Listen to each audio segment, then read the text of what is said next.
Hey, what's up, everyone? Welcome back to the Real Breakdown. Roger here again, guys, and today we are talking about the 2024 Oscars. Yes, guys, Hollywood's biggest night, one of my favorite times of the year, honoring the best films, the best movies coming out in theaters. What a fantastic day! It's just one of my favorite days. I love film, you guys know it, and yeah, this is one of my favorite times of the year. So today, guys, like always, we're going to be talking about the Best Picture nominees. This year, we had 10 of them, some really fantastic films. And yes, for the second year in a row, guys, I did it. Last minute got all of them, but I watched all 10 Best Picture nominees. So pretty proud of myself, guys. Hopefully, I can make this like an every year thing. So let's look at the list of the 10 best films of the year 2023. The films are American Fiction, Anatomy of a Fall, Barbie, The Holdovers, Killers of the Flower Moon, Maestro, Oppenheimer, Past Lives, Poor Things, The Zone of Interest. Yeah, guys, those are a lot of films, and yeah, a very different batch this year than we've had in other years. So what I'm gonna do, guys, as I've done before, is I'm gonna go through each film, just kind of give you a quick my general thoughts on the film, and then at the end, I will let you guys know which one I think should win, which one I think will win, and just kind of just general thoughts on this year's Best Picture nominees. Okay, so I'm going to go in alphabetical order. So that means the first one is American Fiction, and that's directed by Cord Jefferson, stars Jeffrey Wright, and is produced by MGM. So this film is actually the last film I watched out of all of these. This is actually a movie I just watched a few hours before filming this, just being transparent. So overall, guys, I got to say this film just kind of felt like a very vibrant, fun, and just kind of a fun time watching a movie, right? I think this film has a very interesting premise. I think Jeffrey Wright is a fantastic actor and very well cast in this role. It was nice to see him in kind of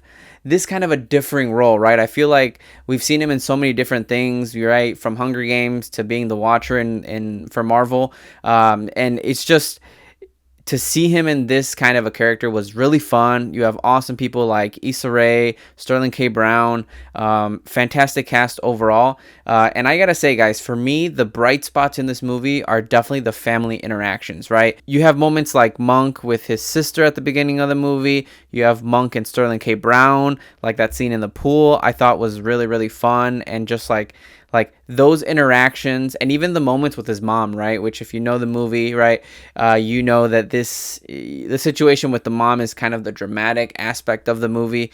It really brings a lot of emotion, tension, drama, and I gotta say, the story elements of that revolved around the family were, for me, what really made this film special. You know, I really like the overall premise of this author who has to change his writing style just to kind of get kind of clickbait, right? Not clickbait, but you get what I'm saying. Just to get recognition as a New York Times bestseller, get success, sell hundreds of books, or actually millions of books, thousands of books. To have that be the overall premise is pretty fun. But to me, guys, the family dynamics is what really stood out.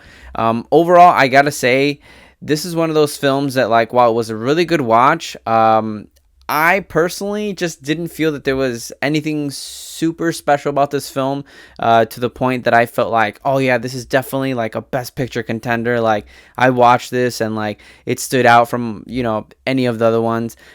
So overall, I mean, I know it's nominated for like adapted screenplay and like a bunch of other things. So like, I think it's going to be successful in many other things. I think Jeffrey Wright deservedly got nominated for Best Actor in a lead role. I don't think he's going to win. We'll talk about some other movies here, but like overall, I thought American Fiction, while many people go to it for the initial premise of like, yeah, he's writing a story pretending to be like a wanted fugitive and stuff, that was cool. But to me, the family elements were really, really special. And that to me was my favorite part of American Fiction for sure.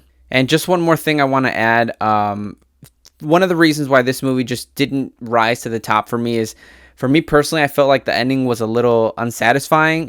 When they started like rewriting the ending a few times just to see what ending would be better, I kind of like that earlier in the movie when they did that kind of a movie trope thing, but in the end, honestly, it just kind of like lost all the momentum that the film had. So for me, that was just one of the things that kind of took me out of it, and left me with a bit of an unsatisfying finale for the film. And up next, guys, we have Anatomy of a Fall. This comes from the studio Neon and is directed by Justin Triet and stars Sandra Hüller. And for a lot of these films, guys, I just went in blind. I really like going in blind to movies because sometimes you just don't know what you're gonna get, and so you know I kind of have no expectations, and I just like get thrust into a story. And this is one of those times, guys, where I was thoroughly surprised and thoroughly enjoyed my movie watching experience. Going into this not really knowing what it was, and then seeing that it was mostly in French, and seeing like obviously the tragedy that happens at the beginning, and watching this kind of whodunit mystery unravel and following these characters, right? Both Daniel the child and I'm forgetting Sandra's character. Sandra, that's her character's name, which is interesting because that's like the actress's real name. But anyways, yeah, following them too, and just kind of the two dynamics of like the wife and the child, the lawyer too coming in, and like this film was gripping, guys. I felt like I was like enveloped, raptured, however you want to call it. I was so hyper focused on this film, and like it was one of those, it kind of reminded me, and like I'm not comparing it, but it definitely reminded me of what's that one Ben Affleck movie? Gone Girl. It reminded me of Gone Girl in the sense that like as you're watching it, you're learning like bits and pieces of this character who is the potential killer, and you find out something that says like, oh, she definitely did it. Oh wait, never mind, actually, now that the lawyer rephrased that same scenario in a different light, yeah, maybe she didn't do this. And you could see like, oh my God, I almost blame someone for something that she really didn't do. So to me, they did that to perfection. It had been a while that I had seen, like a courtroom drama of this style. And honestly, like it was just one of those things where I was like, oh my God, I want to know, did she do it? Did she not? Will they tell us? What is the kid going to feel? How is that going to go about? Like, how is this family going to continue to be like altered by this tragedy, right? And so in the end, guys, I got to say, I was thoroughly surprised by this film.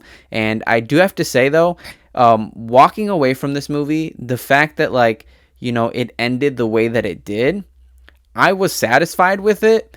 But the movie did such a good job of like putting a suspicion about this character for me that like by the end I was like, are they still gonna reveal something? Maybe she did do it and she just got away with it. Maybe she didn't, like, and it just left me feeling that. And I think that's such a good feeling to have after a movie. So overall, guys, I gotta say this movie lives in its script, right? In its in the dialogue, in how they set up the story. To me, that was the biggest strength of this film. So I was very excited and thankful because it was part of this list. And next we have Barbie, which was directed by Greta Gerwig, produced by Warner Brothers, and stars Margot Robbie. This movie, who hasn't seen this movie? We know Barbenheimer. We'll talk about Oppenheimer later. Again, the Oscars nominating popular films for Best Picture.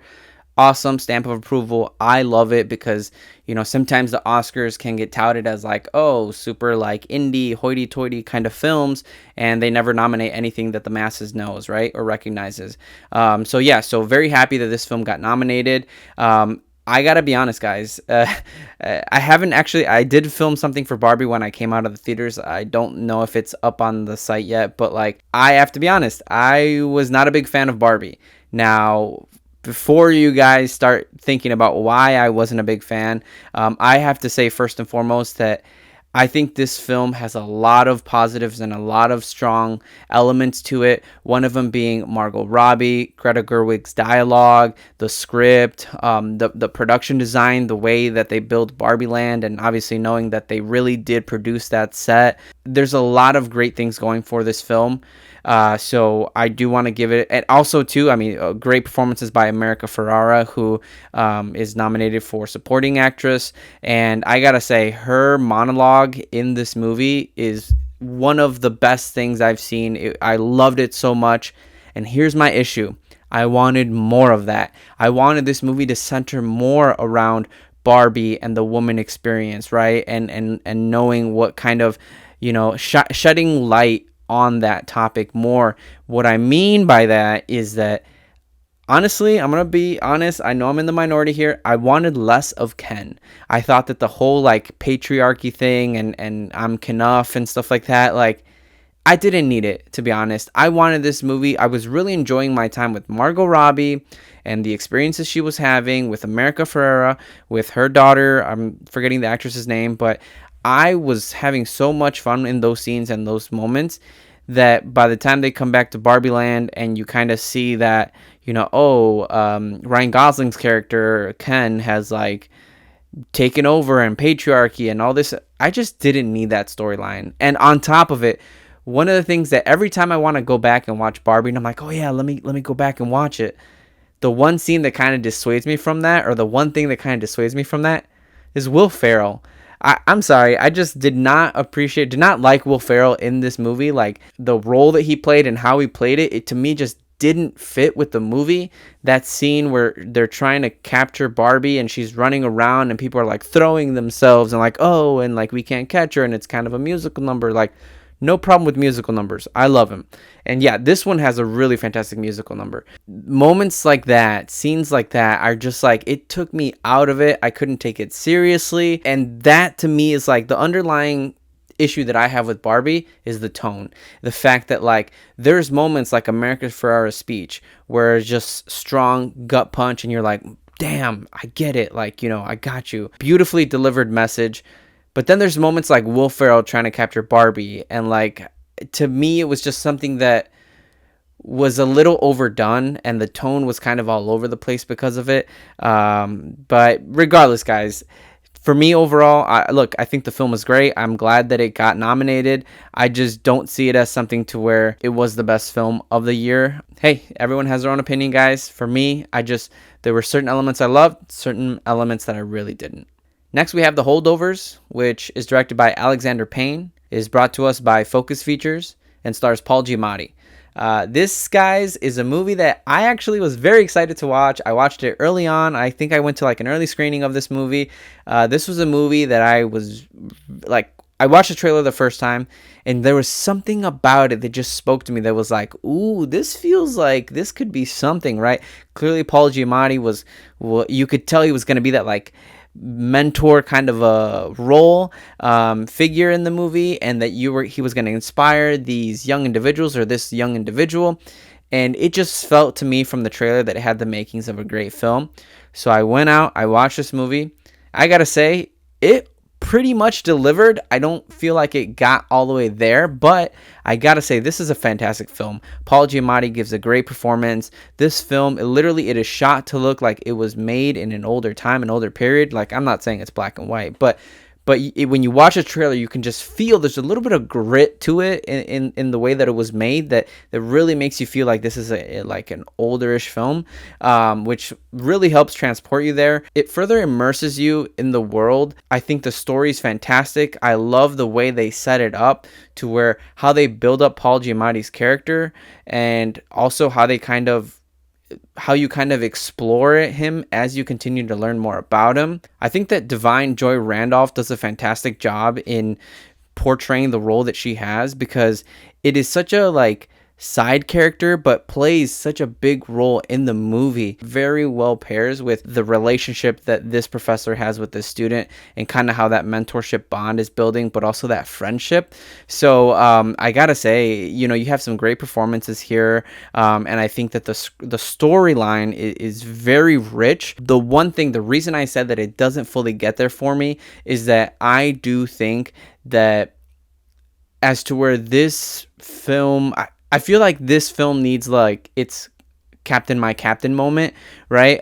From that Robin Williams movie. The name is escaping me right now. It was missing that final nail of like, hey, like, this is it. Here's the moment. You get kind of choked up. You get a little emotional. You're like, oh yeah, it's gripping. It's got me. For me, that moment was missing towards the end. I felt like that moment was going to come and I was excited for it, by the end of it, it wasn't there for me. Obviously, the scene at the end where he says his goodbye to Mr. Tully, right, Angus, it is a powerful moment. To me, it just didn't get me there. But I do have to say, this film is fantastic. The performances are great. And yeah, we'll see what kind of a run Paul Giamatti can make. And I think Divide Joy Randolph, I think she's going to win Best Supporting Actress. So overall, guys, The Holdovers, I thought was a fantastic film. All right, so the next film we have is Killers of the Flower Moon. This film is brought to us by Apple TV and Paramount Pictures and is directed by Martin Scorsese and stars Leonardo DiCaprio and Lily Gladstone, as well as Robert De Niro. I was actually really hyped for this movie. Martin Scorsese has done some films that I really enjoy, Wolf of Wall Street being one of them. Leonardo DiCaprio, in my opinion, is the best actor currently working. Pairing him up with Robert De Niro and just this overall story that we got, or premise that we got from the trailer, I was very excited for this movie. I walked in, I watched it, and I was very thoroughly satisfied with it. I thought this was a great film. I thought that what I was really impressed with by this film is that this film does a really good job of setting the stage, immersing you into it, and just being unrelenting when it comes to showing you the reality of some of these murders, of some of these atrocities. Like, overall, as I was watching, yeah, I was cringing a bit. I was cringing at seeing some of the things that were happening to these indigenous people and how they were being taken advantage of. I will say, too, that I wasn't familiar with this story, and that was really cool because walking into it and seeing the beginning of this film and seeing how this indigenous tribe or these indigenous people were actually very well off was such an interesting contrast to like what you normally think of when you watch these kinds of movies. But then seeing how, like, yeah, the white man, you know, is still gonna undermine them and get their money and get their property in some way, shape, or form. And just seeing the kind of dynamic that like Robert De Niro had on a character like Leonardo DiCaprio's, that was very interesting. So as this movie was going along, I actually wasn't sure if Leonardo DiCaprio's character was a good guy or not. Was he truly in love with her? Was he not? But man, the tour de force in this movie is Lily Gladstone. She was fantastic. So I think the performances by all three headliners was great. My only criticism of this film was that, yeah, it's a little long. It definitely is something that I could see a lot of people watching this and feeling bored and not being intrigued by the concept or the idea of this movie. But overall, I gotta say that this film is really, really, it's Martin Scorsese. You know, he knows how to make movies. He knows how to put them together. He knows how to get the best out of his actors, and that was fully on display. So overall, Killers of the Flower Moon is a movie that I really enjoyed. I could see myself watching it a few more times, but yeah, it's pretty lengthy to the point where like it won't be the first movie I reach for when I go to watch something. So yeah, those are my overall thoughts on Killers of the Flower Moon. And up next, we have Maestro, which is directed and stars Bradley Cooper. So let's talk about this movie, guys. Maestro is a movie I didn't know anything about. I knew Bradley Cooper was in it. I knew it was getting acclaim. And so when I sat down and watched it, I was expecting some sort of biopic or even just maybe not even a real true story biopic, but some sort of like story about this very famous, very grand, very successful composer. We got something similar with Tar last year, which I thought was great, but obviously that was it turned out to be that wasn't a real story, but it was still a great movie. And so I was kind of expecting something along that vein. What I got was something a little different, not in a bad way. I thought Maestro is a great film in the way it was made. I gotta say, Bradley Cooper is starting to become as a director, someone that like you gotta recognize. We gotta start looking at him and say like, all right, you're doing something really good here. Not only is he a phenomenal actor, but we gotta add director on the list of things he's great at. I think the film was fantastic in the sense of like how it was made, how it was presented. I really like that you start at the beginning with like a much older version of him. Then you kind of get the story. We get to see him young, middle-aged, and like older. And one of the best things about this film is not only Bradley Cooper's directing, but also his acting. He did the work. He took the time. He embodied Leonard Bernstein, who I don't know who he is. I've never met him. Don't really know much about him, but to hear that accent, to hear the way he talked, to see the way he moved, it just like to me, he stopped being Bradley Cooper and he became this individual that I saw on screen as Leonard Bernstein. So I thought he did a phenomenal job with that. I thought Carey Mulligan was a fantastic addition to this. To me, she was kind of like, aside from Bradley Cooper's Leonard Bernstein, who was like, you saw him and you're like, whoa, like I'm fixated on him. Anytime Carey Mulligan came into the shot, came into the screen, you were fixated on her. So it was like she was a scene stealer 100% in this movie. And so to me, this movie is not necessarily about Leonard Bernstein's life, but it's really more so about the relationship that he had with Carey Mulligan's character. So yeah, with that said, I mean, I think both Carey Mulligan and Bradley Cooper deserve Oscar nominations for these performances. Now, whether they should win, I don't know. I think Carey Mulligan has a better shot, but maybe not really. We'll see. But overall, like they were fantastic. So this film to me is driven on their performance. It's driven on their dialogue. And yeah, I think the third act really picks up. I felt like the first act is a little slow. The biggest thing that got me through the first and the second act was Bradley Cooper and his kind of like, I'm like, wow, he's so enigmatic and he's like, really playing this character. So, but the third act just really goes, like, you really get that relationship and that character development and like the things that happen. By the way, gotta say, Maya Hawke is in this movie as their daughter. She's becoming a fantastic actress, right? Like, obviously coming from two movie stars, she's got it in her blood, but she's becoming a really great actress. And every time she comes up in the screen on a movie, like, I'm just excited she's there, and she delivers every time. So she's in this. She's phenomenal as well. But overall, I gotta say, my favorite part about this movie was definitely Carey Mulligan and the performance that she gives. But I gotta say, not my favorite film. The story overall wasn't exactly what I thought it would be, and like it didn't hit me on many levels. But the performances in this, fantastic.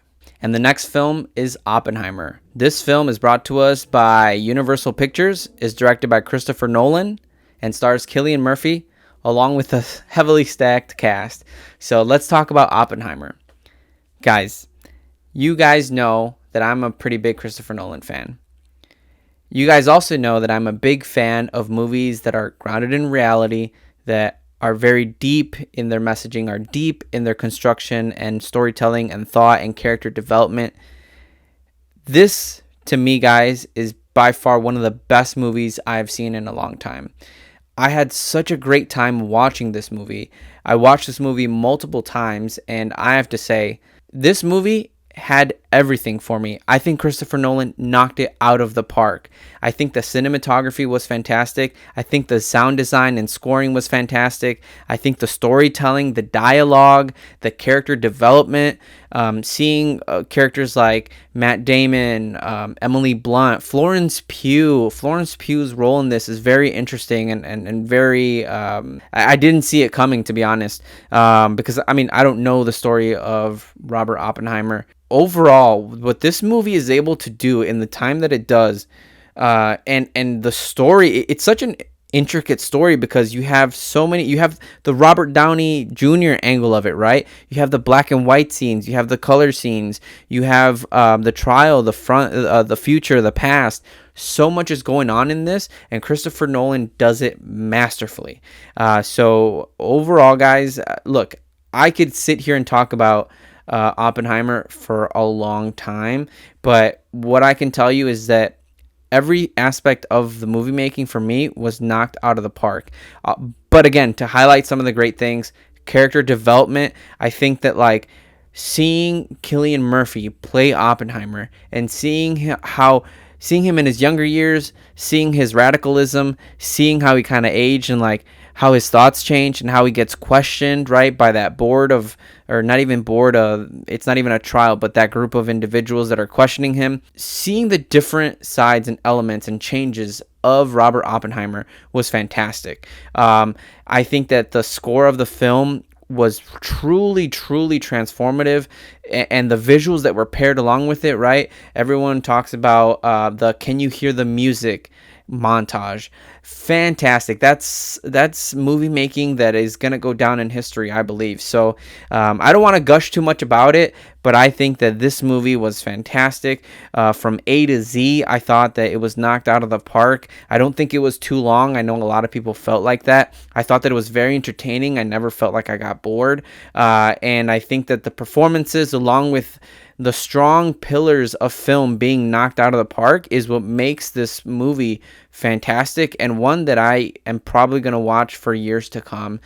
So yeah, overall, guys, I will say real quick, Interstellar has been my overall favorite movie, like along with La La Land. Does this knock Interstellar out of my top 2 favorite films of all time? I don't know yet. I want to say no, but I also want to say yes. I have to watch Oppenheimer a few more times, and Interstellar is just, again, another fantastic film. So, but this film, guys, is amazing. Okay, up next we have Past Lives, which is directed by Celine Song and is brought to us by A24. Going into Past Lives, this is a movie that I knew nothing about. I had heard positive things about it, and yeah, going into it, I was pretty blind. And I gotta say, guys, this movie really impressed me. This was actually the first movie that I watched of like the movies that I hadn't already seen. Like, I gotta say, guys, I was really impressed. I thought this movie is fantastic. I think the strength of this movie is the storytelling and the dialogue between these two characters. I think that overall, what I was impressed with was the simplicity of this film. What I'm saying is that this was kind of a romance, right? It's kind of a story, a love story about these two individuals. And similarly to La La Land, which I just mentioned as one of my favorite films of all time, it doesn't necessarily end on a happy note. And I think that's beautiful. And that's what I love about it, is that it's so real. It's so raw. It doesn't have a Hollywood sheen to it. There were so many times in this movie that I saw and I felt like, wait, is this gonna happen? Is she gonna cheat? Like, wait, are they gonna go with the Hollywood trope? Like, are they gonna go with like the romantic comedy trope here? And they didn't. Like, they really did a fantastic job of just being real, presenting these people as real. It felt genuine. Nothing felt fake. Nothing felt Hollywood. Nothing felt movie. I felt like I was just witnessing like these individuals' lives, relationship. And I gotta say, guys, as someone who is currently in a long distance relationship, this film struck a nerve with me. And perhaps that's why, maybe I'm biased as to why I really enjoy this film, but this film really struck a nerve with me in the sense that, like, I've been on those long FaceTime calls. I've been missing someone when they're not there.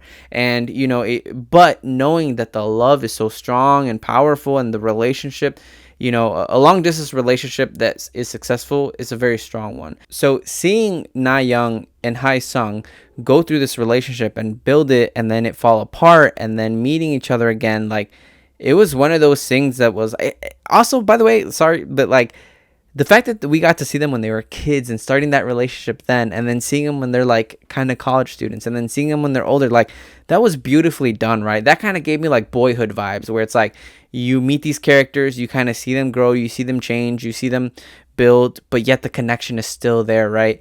And this whole idea of past lives in general, like that whole through line of, in a past life we meant something to each other, and what that is, and to identify that, and like, you know, that to me was very powerful, and it was definitely felt throughout the film. I love that they didn't do anything boisterous with it. And actually, one of the things that they really nailed in this movie for me was the awkwardness sometimes when you have these calls and these relationships and these conversations with people that you might have had a past with.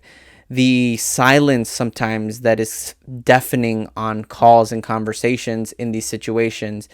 And honestly, like, even the boyfriend, the husband, the husband of Nora, who, you know, she changes her name to Nora, the husband of Nora, and being in that role, and kind of feeling a little bit of that jealousy. But I love that they didn't make it like, oh, a Hollywood, like, you know, they didn't do that stereotypical romance movie or romantic comedy like trope of like the husband is always like, you know, the bad guy, or he gets jealous and like he does something, you know, he does something to hurt or foil the protagonist. No, what they did here was like, yeah, it was awkward for him, and I love how they showed that, but then he was accepting and understanding. He knew that this was like her first love, and you know, just everything. The biggest thing I can say about this movie is raw, real, sincere, and just that to me made it powerful, which I think is great, because oftentimes you don't think that, right?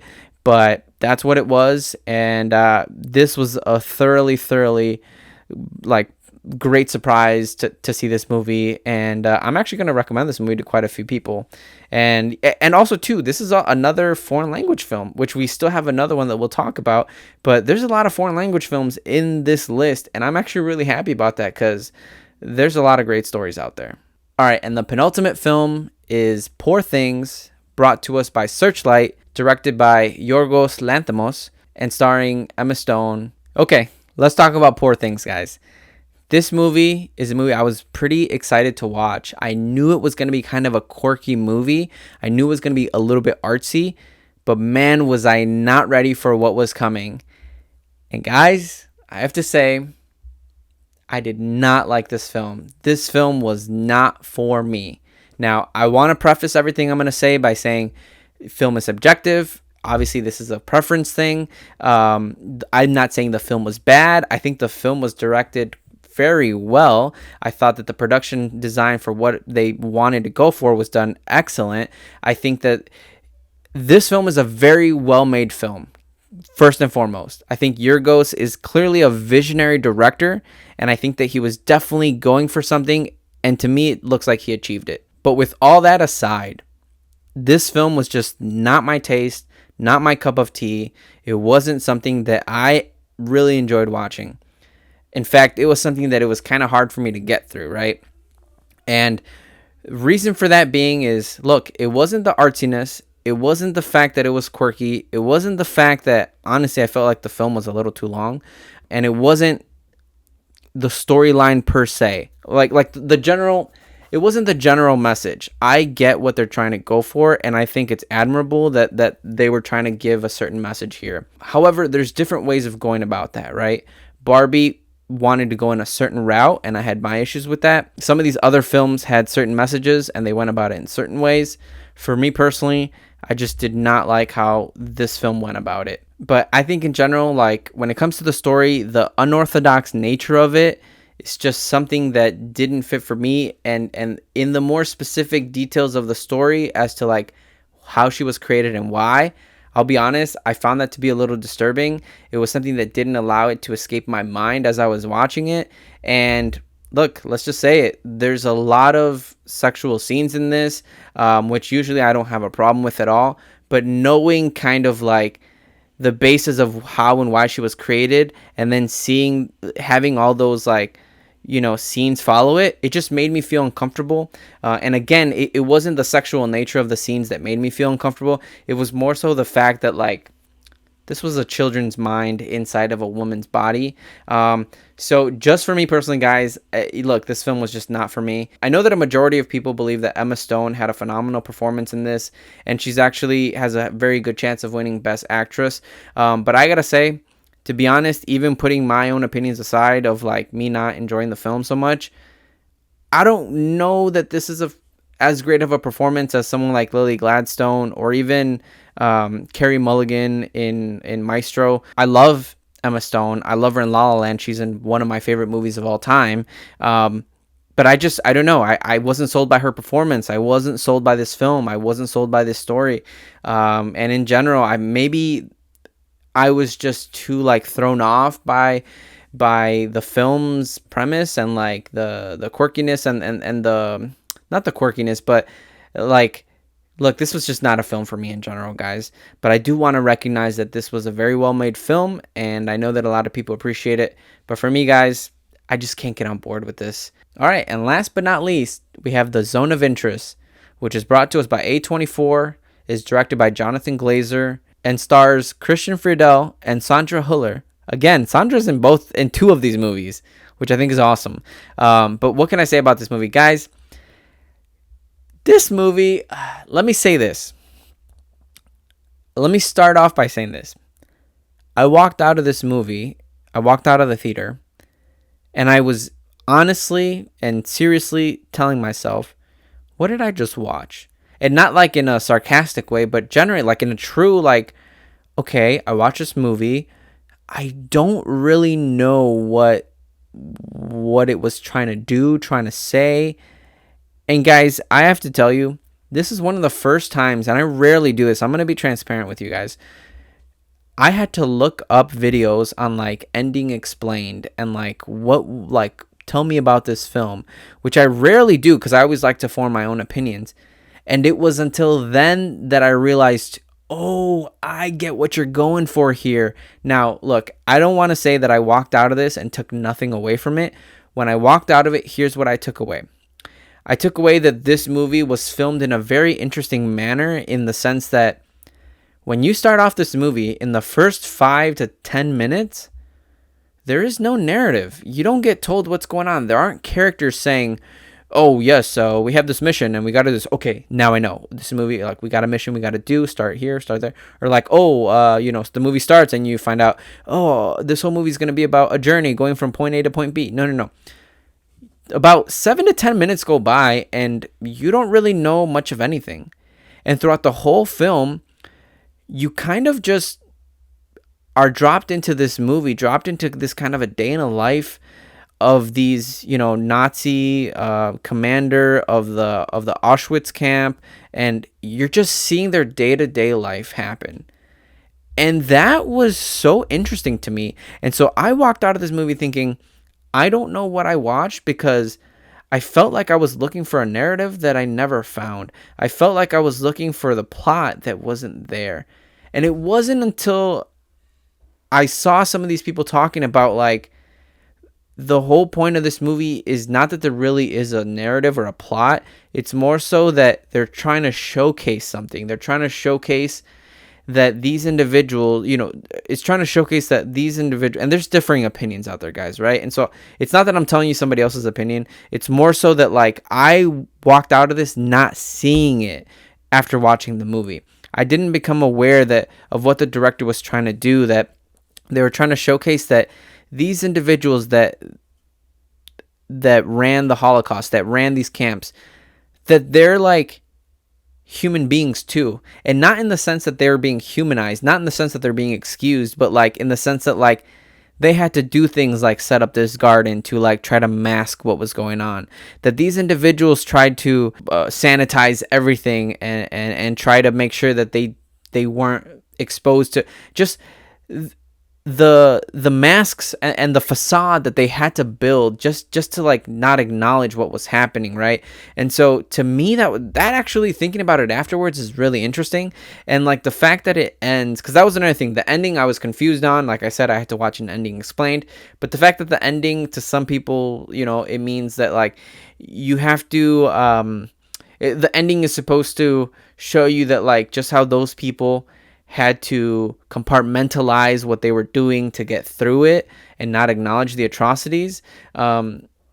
These individuals that are cleaning the now Holocaust museum, right, the Auschwitz and concentration camp museums, they have to compartmentalize and go in and clean, right? Like you have someone wiping down the glass that's separating you from like all the shoes that were there from all the victims, and the person who's sweeping like the floor of the gas chamber or the furnace or whatever you want to call it of the concentration camps where thousands of people were killed.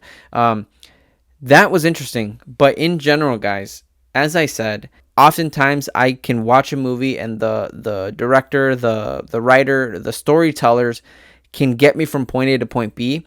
But I gotta say, for me, that was missed. And I think that in this film, I don't have an issue with it. I actually think it's a very good film. And now that I know what they're trying to go for, I have a lot of respect for it and I enjoy it a lot more. I can appreciate it a lot more. But to me, there was so much subtleness in everything they were doing. Like there were so many things that I missed. Like, for example, there's a clip, I think it's in the trailer, of like one of the gardeners who's like a Polish person or something, fertilizing like the ground, and apparently he's using the ashes of the people from the concentration camp, and that didn't register for me. And like there were so many things that were so subtle that just kind of, they were too subtle. They flew over my head. And like, yeah, I recognize that one of the big things about this film that people talk about is the score, and the fact that like, or not the score, but the sound editing, and the fact that there's, in every scene there's like sounds in the background of people dying, killing, right? One of the most powerful scenes is of one of the kids of the commander playing in his room, trying to decide what toy to play, and in the background you can hear Jewish people being killed, and some, and being told that they're going to get drowned in the river, and being yelled at and murdered. So that's very powerful. That's all there. My overall thing is just that like some of the details were just too subtle, that like they flew over my head. And look, I just got to be honest and transparent about that, right? I don't want to sit here and like tell you that like some of these people's ideas are my own, but I think that in a certain way, it kind of shows or says something about how subtle the directors went. And maybe for me and my take, like, is that they might have overdone it, right?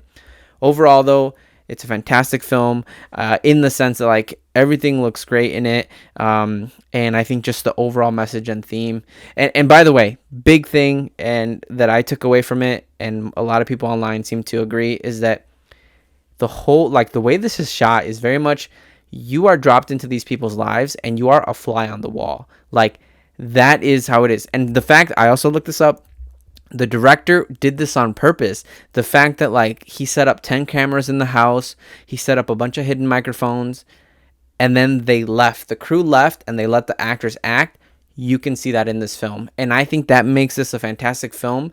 I think it makes it a triumph in the sense that like you captured that. And in a certain sense, a little too much, right? Because I kind of became like, what's going on here? So overall, guys, I got to say this film is great. But yeah, the messaging got lost for me, and by the end of it, I walked out thinking, what did I watch? All right, guys, so those are all the films. Those are the 10 films that are nominated for Best Picture at the Oscars in 2024. It's time for me to tell you what my thoughts are on who will win, who do I want to win, and this is no contest compared to last year, guys. Oppenheimer is the film I think should win. To me, it is the best film I've seen all year. It is the best film I've seen in the last few years. And like I said earlier, it is contending for taking one of those top 2 favorite films of all time spots, potentially with Interstellar. So I think it has the best acting, the best story, the best directing. I think Christopher Nolan is going to win his first Oscar for Best Director. I think it is going to win and deserves to win the Best Picture award. And I think overall this entire cast was phenomenal. I think the storytelling, the visuals were fantastic. I think that the music, the score was incredible. I could sit here and talk about Oppenheimer for long. I would love to do at some point a full-on real breakdown on every element of the film. We'll see if I get to do it, but overall, guys, to me, that was the best movie of the year. It's not even a question, right? Last year, I think that it was a little more, I had a lot more to say about it, about who should, could, would, and deserve to win. This year, to me, no contest. I think that Oppenheimer, by far, was the best film of the year. So there it is, guys. 2024 in the books. We'll see what movies we have. We already have Dune. We'll see what other great films are up for 2024 leading into the 2025 Oscar ceremony. So there it is, guys. Make sure to watch the Oscars. Enjoy it. And we'll see you in the next one. Hey, everyone. Thanks for watching. Please like and subscribe. And stay tuned for what's next to come on The Real Breakdown.